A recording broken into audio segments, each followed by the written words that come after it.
happiness instead. But like the monster in my bed, its eyes are glowing red, and it's telling me that I am nothing good but what is new. That every single thing I do is mediocre, yeah, it's true. These mediocre blues. 'Cause everything is mediocre. Or is it in my head? You really think it's cool? Hello. Welcome to another ohmTown Daily News Show. This is for November 26th, 2022. Let's get going.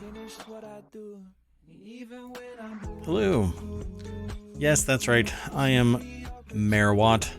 That is ohmTown.com. Go over there, sign up, become a member, a citizen, if you will, of ohmTown.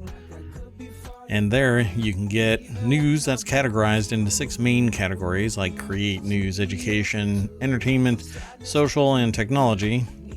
And then in that is about 50 or so. Sometimes they're online, sometimes I take them offline for work. That is the job of the mayor, making sure that the town is operational. All of its ducks in a row. I'm working on the back end of ohmTown right now. It will change significantly, probably around January 1st.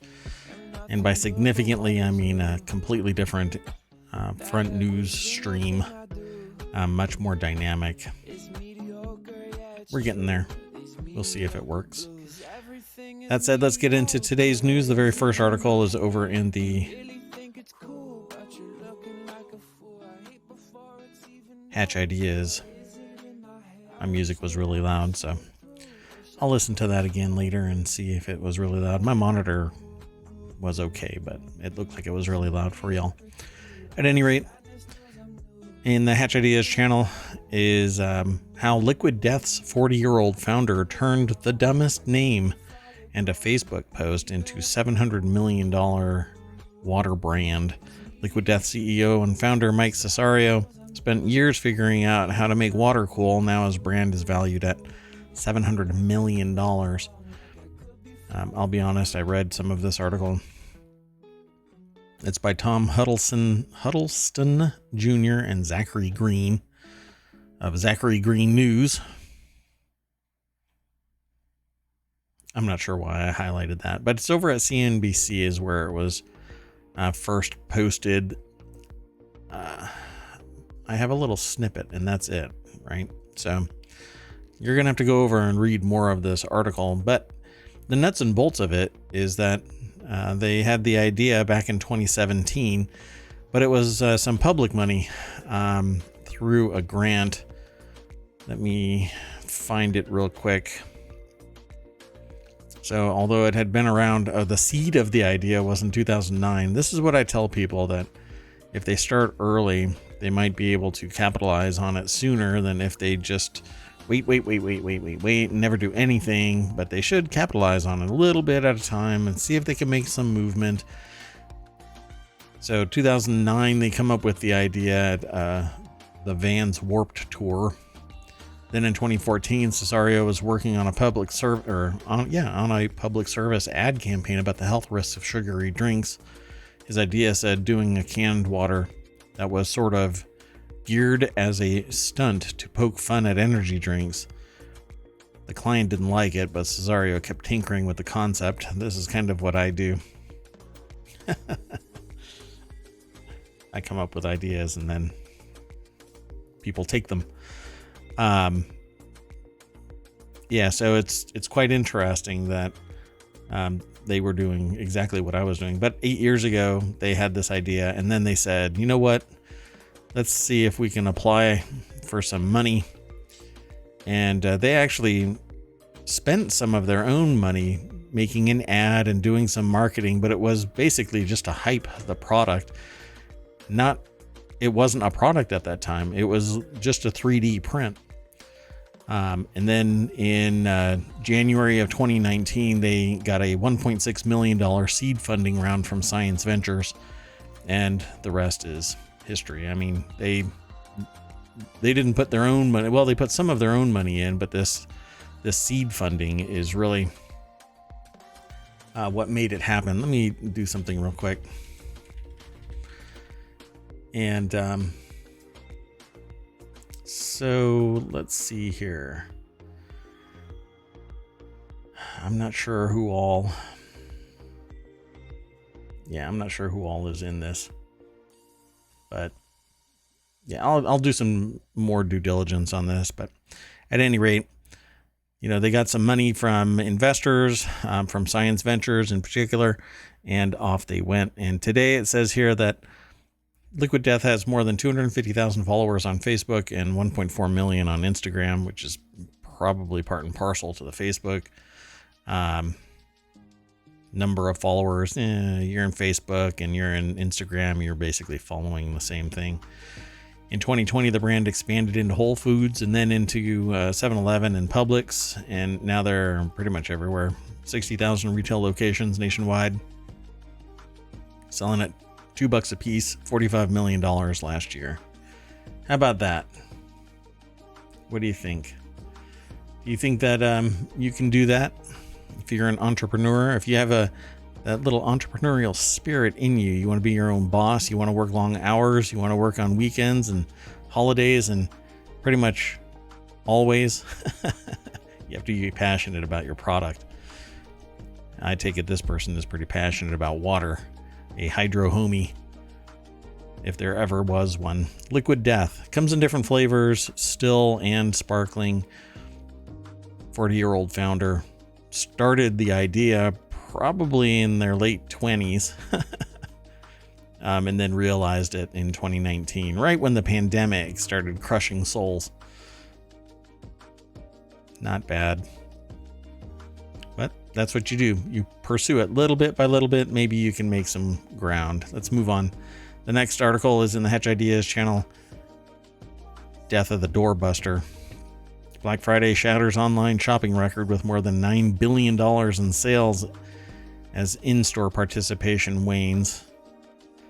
Yeah, the title of this episode, by the way, is from Black Friday Door Bluster to Stolen Gold and more news. Could have said that at the beginning, but I wanted to get into the news.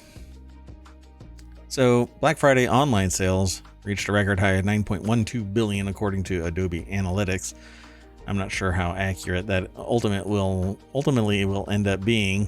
Meanwhile, brick and mortar traffic appears to decline with reports of empty stores and parking lots around the country. Adobe said online sales growth was driven by increased use of buy now, pay later options, which is horrible. You really shouldn't do that unless you know you've got money in the can that can pay for it if need be. You don't want this lingering until you cannot pay it.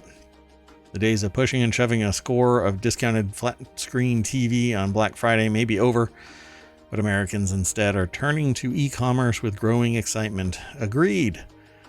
Nobody wants to go out. Why should they? They can get everything online and delivered. Not bad. So Black Friday shoppers shattered the online sales record, reaching 9.12 billion, up from 2.3, or it says up from 2.3% in 2021. It's probably up 2.3% since 2021. This article is over at Business Insider. Did I say where that? Yeah, I did. I said where the last one was. The Death of the Doorbuster article is over at businessinsider.com. Bethany Byron is the author. And again, they have the same statement as the snippet. These are the highlights from the article. That Black Friday online sales reached 9.12 billion. Brick and mortar traffic declined. Adobe says online sales growth was driven by an increased use of buy now, pay later options. And they go into greater detail. I don't know how profound the information from Adobe Analytics is, because it seems like to me, it's not the well-known solution for ad tracking, but maybe they've got it right. We'll be watching numbers from other news agencies to see if those numbers align with what everybody else is observing. I haven't taken a look yet. I think Monday is when I'll start looking at Black Friday numbers, because everything until it's analyzed properly is kind of a guess. So Adobe's findings showed e-commerce growth was driven largely by shoppers turning to the flexibility of buy now, pay later options like Klarna and Afterpay as they navigate record high inflation. Because what you want is a debt spread over a long period of time in a changing economic environment where you don't know where tomorrow's percentage is going to be. Now, it may not affect that pay now or buy now, pay later dynamic, but everything else around it increasing in price puts pressure on that buy now, pay later prospect. So unless you got it, well in hand, you could be looking at something you can't pay for later because everything else is taking food off the table. Looking ahead, Adobe predicts additional growth on Cyber Monday, still the biggest online shopping event of the season, with a forecast of $34.8 billion in online sales, up 2.8% from last year. Yeah, I'm looking to get a new computer, so mine is old, even though I used to swap it out all the time. Stop doing that. At any rate, the next article is in the Hedge Ideas channel. They reviewed 587 resumes to help people who were laid off, and here are their best tips on how to build one that stands out, along with the best examples. This article is over at Business Insider. Eugene Hayden is who put the article together. They are a senior knowledge analyst at Boston Consulting Group. They reviewed hundreds of resumes in 49 hours to help people who were impacted by layoffs. Hayden recommended following 5 rules to significantly increase your chances of landing your dream job. So let's get into it. You can learn more about it, the minutia of it, by going over and reading the article. They posted on LinkedIn, and they got nearly 600 resumes. Their average work week is usually 40 to 50 hours at the time. In addition to their full-time job, they were working on a master's degree in engineering at University of Toronto, so briefly calculated that they'd at least 5 minutes to review each resume and share their feedback. And for 587 resumes, that totals at least 49 hours of productive time. And the only way to fit that amount of information into their agenda was to cancel all of their side activities on the weekends. So the typical resume included 3 parts: a 20-second look at the resume, a list of issues and inconsistencies that could be improved, and suggestions on how to further improve the resume with examples and templates. And they've created over 480 versions of their own resume for tech and management consulting companies and learned many lessons. So start with your contact details. That's pretty obvious. They talk about the minutia in here, so definitely go over and look at it. But keep in mind contact information. Yeah, you want it to be a composite of any way to get in touch with you without overwhelming the header of your CV. You don't want to just plow everything into there, and how you have a YouTube channel that caters to keg stands, although there probably is a great one that has a whole bunch of people following it. But needless to say, you want to keep it concise, unless the job is about, doing keg stands and recording them for YouTube. You want to read the room and apply it properly. Write a brief summary statement. Yeah, that's pretty true. Why you want to work there, what you are, how you got there. Something really quick. Something that categorizes who you are in some way that they can attach to. It's basically a hook about your personality and what you are. They sit here and say, after a summary statement, you should continue with your professional experience, not skills. Put your education on top for internships. Otherwise, move your education to the bottom.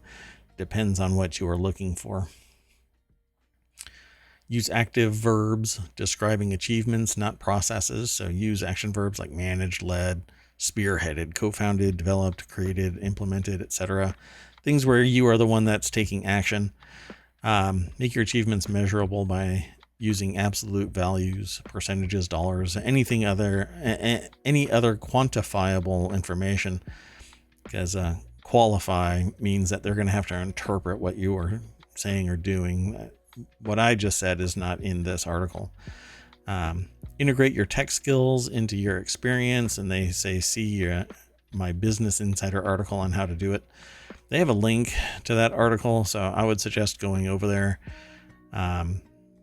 But yeah, anything where, and this is quite fascinating because I deal in a field where tech isn't necessarily important to the people that are running the show, I suppose. And I have to explain that tech matters, context matters, understanding society matters. It's pretty important to merge basically your understanding of business, technology, and society all together. But at any rate, they say integrate your tech skills into your experience and show a way of how to do it. Quite fascinating, actually. This is something that I tell people, but not necessarily everybody does. Add leadership experience or volunteer experience if applicable. So share more personal achievements, not titles or responsibilities. And if you need extra space, reduce the number of bullet points, but don't use another page unless you have less than 50% of the text on it. You don't want basically an abandoned, orphaned topic anywhere. If they have to turn to a single page and all it has is a little tidbit of whatever on it, then you've basically shown how ineffective, inefficient you are, not necessarily that you just overwhelmed one whole page when you could have been more concise elsewhere. It says your resume should fit on one page if you have less than 7 to 10 years of experience. And that their rule of thumb is add one extra page for each 7 to 10 years of experience. One applicant shared with them an 8-page resume, and this was not what recruiters and hiring managers want to see. No, correct. They don't really care about what you did other than probably the last 10 years. And when you do a full background check, then you can play that game and put everything on it. But unless it has absolute relevance to everything that you are doing, you're maybe doing a CEO, even then you chop off the things that aren't relevant to your existence. If there's a big gap, you just explain it. Oh, I worked at this place, but it doesn't have relevance to here or there or whatever. At least that's how it is for me. So it says here are some good examples for resumes for MBA students, for graduate and graduate student, for undergraduate and graduate students with less than 3 years of experience. They have an example of it for professionals with 3 to 7 years and for 7+ years. I think it's a neat article. If you're out there looking for a gig, and a lot of people are, go and check out that article. Again, it's they say I in the article's title, but it says I reviewed 587 resumes to help people who were laid off. Here are my best tips on how to build one that stands out, along with the best examples. That is a hell of a title, but online you can pretty much write an essay as a title. The next article is in the Hedge Ideas channel again, 36 high-paying jobs for people who don't like stress. Who really likes stress? Well, some people actually get a charge out of being stressed by things. Madison Hoff is the author of this over at businessinsider.com. And it says here, there are many jobs that are both well-paid and offer a relaxing work environment. They looked at jobs that pay at least $75,000 annually and that have a relatively low stress work situation. And here are 36 of the jobs that were ranked from most to least stressful, and by average annual wage in the case of a tie. So farmers and ranchers, environmental scientists and specialists, technical writers. I don't know about that one. That one seems stressed, particularly if you're in a high volume readership environment. People get a little, aggressive about their tech reading. Civil engineers, that can be stressful depending on the employer. Financial examiners, again, that can be pretty stressful. It says importance of stress tolerance, 69. I don't know what that really means. Let's see here. I'm going to scroll back up and look. Yeah, they don't say what that actually means. Maybe out of 100. So tech writers, civil engineers, financial examiners, art directors, database architects. No, that can be pretty stressful. Although you can pretty much put the hammer down and slow down. I used to work with somebody that when you needed something fast, they slowed down. I mean, they became very sloth-like. And they worked in database stuff. Secondary philosophy and religion teachers. All right. Ship engineers. They make $100,000 a year, have a stress tolerance of 68. I still don't know what that means. Geoscientists. Good luck getting that job. Let's see here. Petroleum engineers. Yeah, they might be chill. You just have to get a PhD to get a job. Agricultural engineers. Agents and business managers of artists, performers, and athletes. Right. Orthodontists. Nope. But the I don't know how that doesn't seem very chill. Anyway, the amount of salary jumps to $267,000. The previous one was $116,000, but it bounces all over the place based on the importance of stress tolerance. Post-secondary education teachers, yeah. Average annual salary $77,000. Computer hardware engineers. You have to get certifications all the time. Number 19 is computer and information research scientists. That can be pretty stressful, particularly with a demanding employer. Post-secondary geography teachers. They make $88,000? Yeah, I don't know about that. Environmental engineers, epidemiologists could be a little stressed out. I can't believe that they only make $87,000 a year. Statisticians make $100,000 a year. Let's scroll on down to number 1. I'm curious. Should I reveal number 1? Mathematicians, $112,000. Importance of stress tolerance, 56%. One of the things I seem to notice about this is that it's mostly educators that I see. There's a lot, at least to me. Soil and plant scientists, yeah. Physicists, most of these end up at some point teaching. Maybe not. I don't know. Okay, let's move on to the next article. And if you're in my chat, welcome. Say hi if you're interested in saying hi. You can lurk all you want. I don't know who all is actually in here because it never really tells me. Buckle in for a brutal free fall in home prices, and U.S. housing is in a massive bubble, experts say. Here's how bad Jeremy Siegel, Paul Krugman, and 5 others think it could get. I have a dilemma with this because I just don't see it. I see that there's going to be downward pressure because of the Fed, but that's just going to be pent up spending. This is an article over at Business Insider by Zara Tayeb. And, they basically say home sales have fallen for 8 months and prices are dropping, but economists say worse is to come.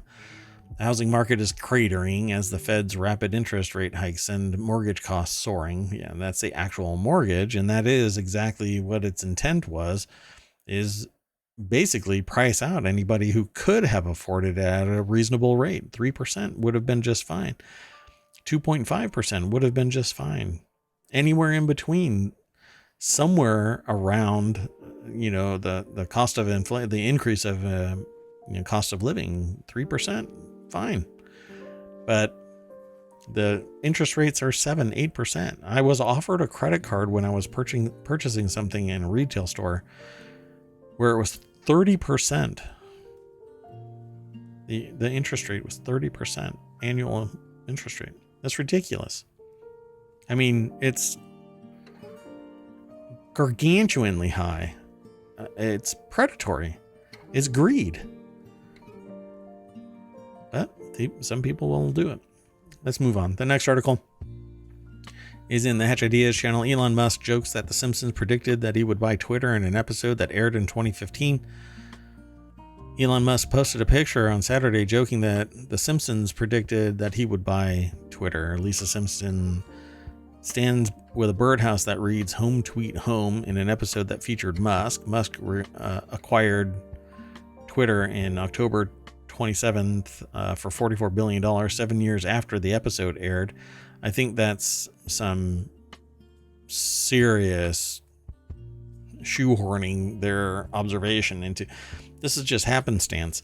But I do have to say it seems to be endemic of the mental gymnastics that some people have to do to make meaning of stuff.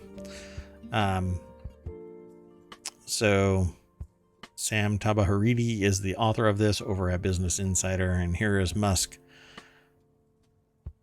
hand on his head, pulling back his hair implants, saying, right, he did have hair implants. If you look at his historical pictures, the dude had less hair than me.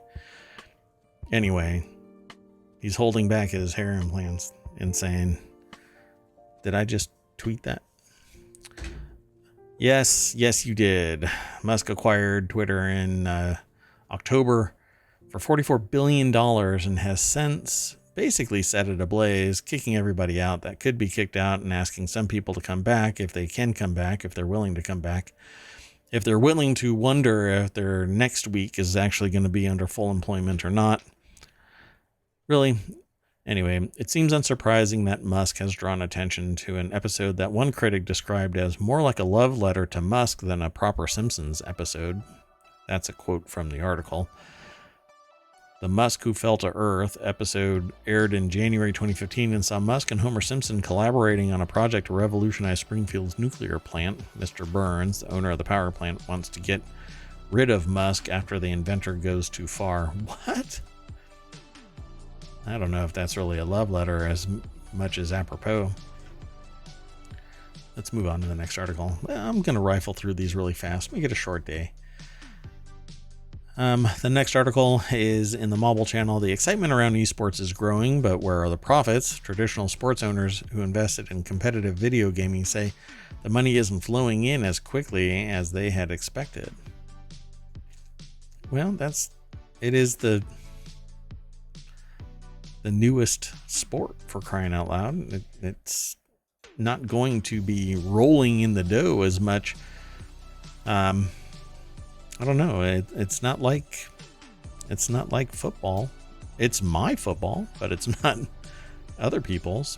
But traditional sports owners who invested in competitive video gaming say the money isn't flowing in as quickly as they had expected, and it's probably because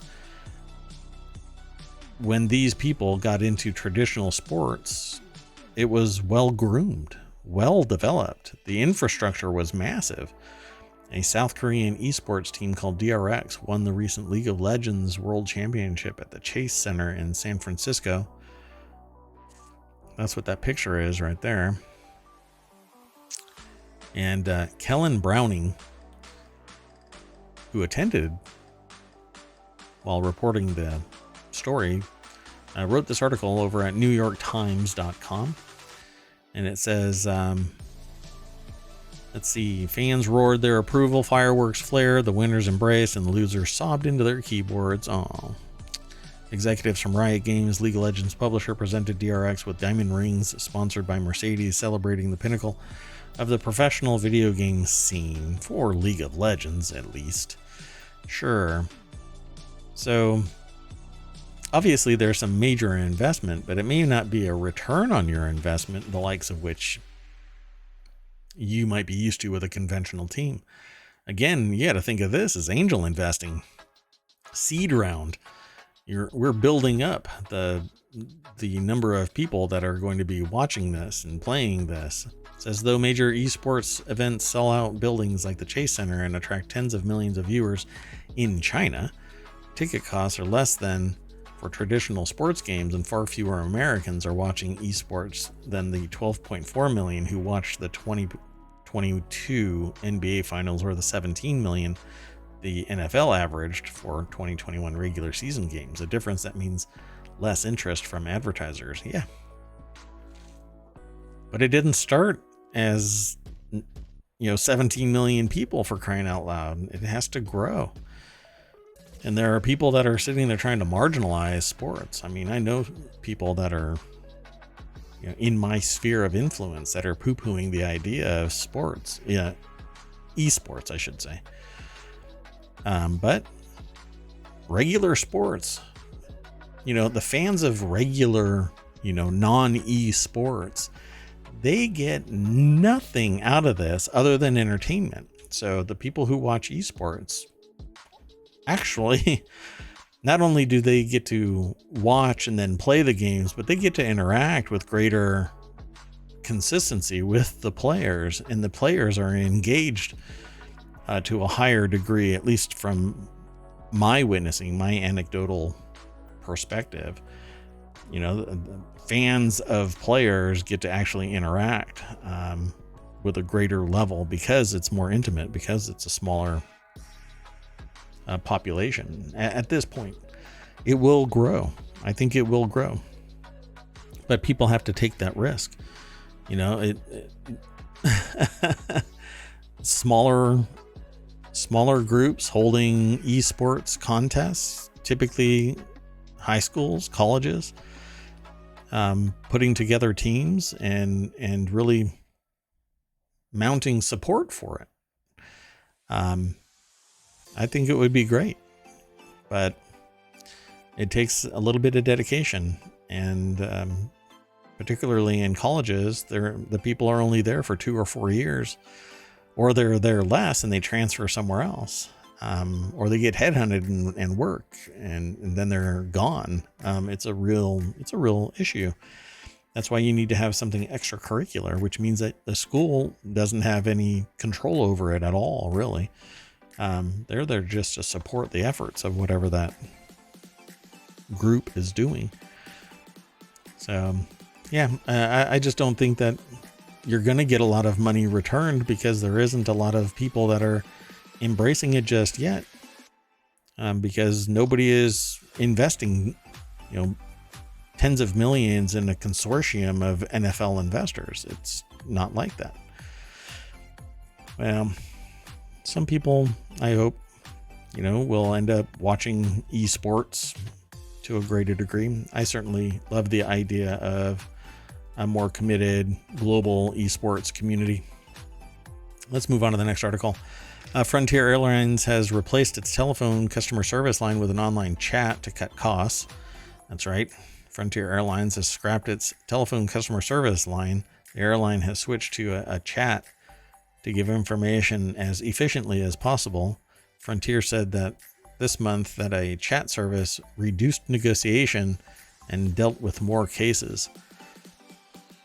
So how did that work out? This is an article over at businessinsider.com by Ryan Hogue. And let's see if they have some numbers here. Travel Noir reported earlier this week that Frontier's service line wasn't working and gave callers an automated message directing them to other means of communication. And at Frontier, we offer the lowest fares in the industry by operating our airline as efficiently as possible. We want our customers to be able to operate efficiently as well.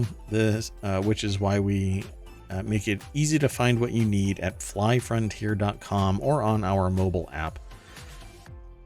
The automated message says. So we're going to push you over to a chat supporting higher labor rates in the voice channel, and we're limited to this one-to-one interaction, he said, adding that a chat agent could handle 3 queries at once. Think about the most sort of obscure question a customer might ask, and that would take a call center agent many, many minutes to research and find an answer to. The chatbot can answer that very quickly. Oh, so it's a chat bot. Let's see here. an online chat is not a chat bot, though, but they say that it's a chat bot that they turned to.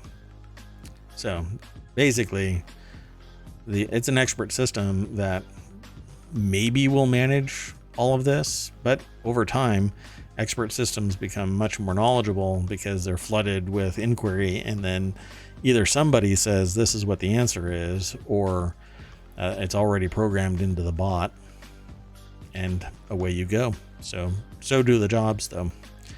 Now, instead of 11 people handling 11 people at a time, you've got 11 people handling 33 people at a time, and instead of expanding operations, efficient doesn't mean, so I put quotes, I'll put them in quotes again. Efficiency doesn't translate into those workers making more money. It just doesn't.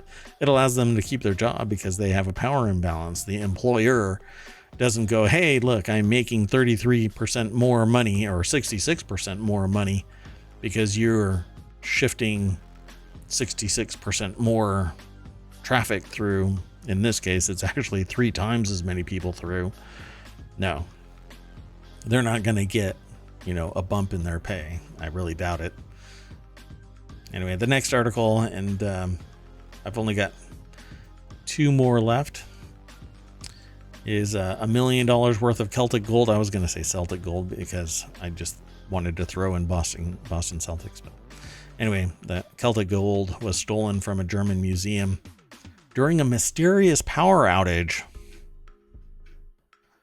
I thought that was really, the moment that I saw this title, I said, I got to talk about it. I got to read about it. Over $1 million worth of ancient gold was stolen from a museum in Germany, Bavaria. Bavarian state police have said. On Thursday night, 483 coins were stolen when unknown thieves broke into the Celtic Roman Museum in Manching? Really? I must be pronouncing that incorrectly. Anyway, the coins were dating back to 100 BC and were unearthed in 1999. I think it's Monkey. I'm not sure how to pronounce that. I used to live in Germany. I've lost my German understanding of pronunciation. My gosh. Anyway, so now they're investigating this. Bethany Dawson over at BusinessInsider.com wrote this article. Bavaria's Minister for Science and Art, Marcus Bloom, said the raid was a catastrophe. So this mysterious power outage takes place, huh? And then some gold. This is the kind of stuff that you read about in murder mysteries or heists, Ocean's 11. This is like Ocean's German Oceans.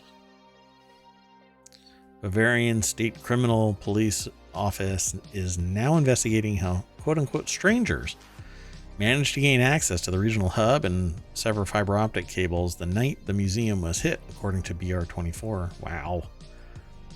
Fascinating. Whoever steals art damages our culture. Oh boy. Oh boy, this is sounding very ominous. Speaking to BR, Bloom said, "It's clear that you don't simply march into a museum and take this treasure with you. It's highly secured, and as such, there's a suspicion that we're rather dealing with a case of organized crime." I'm telling you, it's Ocean's 11. Just look for minis. You'll find them. Next article's over in the Mobile channel. How satellites, radar, and drones are tracking meteorites and aiding Earth's asteroid defense. I think it's all about aliens. On July 31st, 2013, a constellation of U.S. defense drones saw a streak of light over South Australia as a rock from outer space burned through Earth's atmosphere on its way to crash into the ground below. Dear God. The impact created an explosion equivalent to about 220 tons of TNT more than 1,500 kilometers away in Tasmania. The bang was heard by detectors normally used to listen for extremely low-frequency sounds from illegal tests of nuclear weapons. These were 2 excellent indications that there should be a patch of ground covered in meteorites somewhere north of Port Augusta. But how can we track them down? So now they have satellites in space that are tracking it, ground data that's tracking it, weather radar that's tracking it, and then the search. Thankfully, Andy found the first meteorite within 10 minutes of looking. In the following 2 hours, his team found 9 more. The technique of finding meteorites with weather radars, I figured that the plural of radar is radar, but 1 radar, 2 radar? Apparently it's 1 fish, 2 fishes. It was pioneered by their colleague Mark Fries in the US. However, this is the first time it's been used outside the US NexRad radar network. When it comes to monitoring airspace, the US has more powerful and more densely packed tech than anyone else, according to this article. Pretty cool. So they found 44 meteorites weighing a bit over 4 kilograms in total. Together, they form what they call a strewn field. Yes. Because it shattered and splattered all over the place. Next article, and the last one for today: dozens of times drought, ice melt, and storm surge unearthed unusual and unsettling discoveries this year. This is in the Hatch Ideas channel because it's coming from Business Insider, and today it seems like a lot of Business Insider news came in. This year, human-caused climate change has exposed a spate of unusual discoveries. Among the unearthed finds are old sites, ancient artifacts, rare fossils, and even human remains. Here in the States, we found them in a lake as the water dropped. Scientists have said things will continue to emerge as rising global temperatures affect the weather. Yeah, this is the big thing. The formerly sunken boat sits upright with its stern stuck in the mud along the shoreline in Lake Mead. And there have been humans, well, deceased humans found. Among the unearthed fossil or the finds are old sites. That I can deal with. I like that. But I'm not really interested in finding human remains. Of course, if they're missing, they should be found. But scientists have said things will continue to emerge. How do you feel about that? Global warming is going to keep on wiping out water. Let's see here. Shrinking lakes and rivers unearthed long submerged secrets around the world. Are they going to talk about some of it? Researchers estimate the fossilized American lion jaw, pictured in October, went extinct about 11,000 years ago. It's about the time of the last ice age. Not just Lake Mead, some locations along the Mississippi River, a major shipping route, reported their lowest water levels in 10 years, NOAA said in a most recent climate report. The village of Acerredo in Spain's northwestern Galicia region re-emerged after a drought drained a dam on the Spanish-Portuguese border. In Spain's Villanova de Sau, I guess it is, in the Catalonia region, plummeting water levels in a reservoir exposed an 11th century Romanesque church, AP reported. Look at that. Dropped so much that the whole thing is exposed. Pretty amazing. And the rubble therein.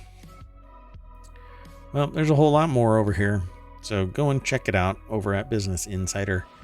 And we'll just call it a day. I've gone through all of the articles. If you're interested in any of these, you can go over to Showbot. And to get to ohmTown's Showbot, you can just type in ohmTown.showbot.tv. I am going to do some work here on ohmTown between now and tomorrow. I'll be here 6 p.m. Eastern every day until future notice.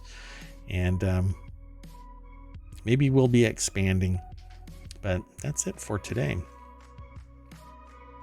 About 10 articles. Go over to ohmTown.showbot.tv. You can also just type in !Showbot, and that'll give you the link. That will take you over to where you can vote up articles that I've talked about today. If you are interested in a particular topic, then vote it up, and I will keep an eye out for various bits of news that might fall in line with viewers' interests. And I certainly have a bunch of them, so I would not be surprised by as many or more from viewers. I've got 6 main categories and 50 channels, and all of those channels I intend to bring to Twitch. I hope to bring 5 more starting in January. What they are is a secret, but one of them is going to be Reality Hacker, because this is my second VR headset with modern equipment. I used to do VR research when I was younger, primarily in phobia and pain management and education. And so it was a lot of fun then, but a nightmare. And now I can be fully mobile, no wires. My headset is right there. So right there. But we'll get it all rolling here in the coming weeks and start streaming a game, probably Zenith, which is a MMO in VR form, along with Half-Life Alyx and a bunch of other stuff I've got planned. So let's hang out. I'll see you tomorrow, 6 p.m. Eastern. Bye-bye.